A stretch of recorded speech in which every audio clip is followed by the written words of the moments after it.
नमस्कार मित्रों, कैसे आप सभी? आशा करता हूँ अच्छे होंगे।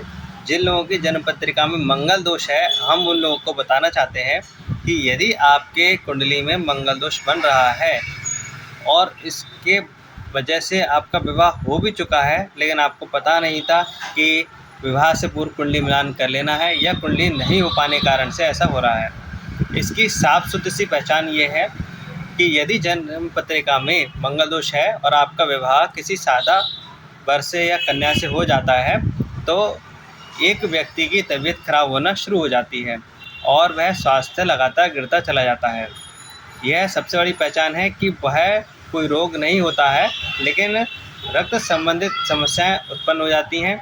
शरीर में कमजोरी आ जाना और रक्त प्रवाह का स्लो हो जाना, ये शुरू हो जाता है। लगातार ही रक्त हीमोग्लोबिन जिसे कहते हैं, उसकी कमी हो जाती है और किसी को ब्लड प्रेशर की समस्या होनी शुरू हो जाती है। यह किसी पर्टिकुलरली एक ही जीवन साथी को होती है और दूसरे को नहीं होती है, और एक को होती है और लगातार बढ़ती चली जाती है और इसका उपाय ढूंढने से भी नहीं मिल पाता है। लेकिन वह मंगल दोष अगर के कारण आपका विवाह फिर भी हो चुका है, तो उसके लिए आपको 3 मुखी रुद्राक्ष को गले में धारण करना चाहिए, लाल धागे में।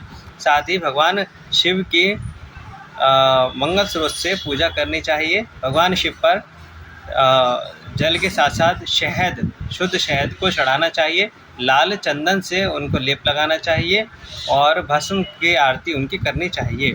यानी पहले उन्हें भस्म से स्नान करा दें, फिर घी का दीपक जलाकर उनकी आरती करें। यह आरती खड़े होकर करनी चाहिए, और हो सके तो आरती में पूजा की घंटी की जगह पर यदि आप डमरू बजाएंगे तो ज़्यादा फल होगा। इस तरह से अगर आप 41 दिन कर लेते हैं तो मंगल दोष का निवारण हो जाएगा।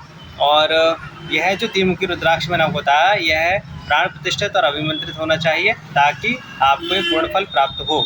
सिद्ध अभिमंत्रित रुद्राक्ष को प्राप्त करने के लिए आप हमें कॉल कर सकते हैं 86 30 27 12 नंबर पर, और जन्म कुंडली विश्लेषण के लिए भी आप हमसे संपर्क कर सकते हैं। धन्यवाद।